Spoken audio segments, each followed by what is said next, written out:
It's 1% of the battery. Last time I charged my Apple Watch Ultra 2, it's Friday, 2:19 p.m. And now it's 2:23, Monday. That means Saturday, Sunday, Monday, 3 days. 3 days, let me check. 24 multiple 3, that means 72 hours. After 72 hours, I still got a 1% of the battery. I use this Apple Watch to track my workout for 1 hour and 52 minutes maybe. I skate for 160 minutes and almost 2 hours, and the battery still got a 94 now.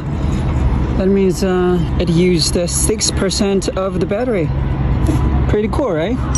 If I don't use this Apple Watch to track my workout, that will be totally 3 days.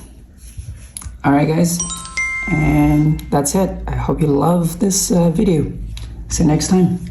Peace. Stay tuned, please.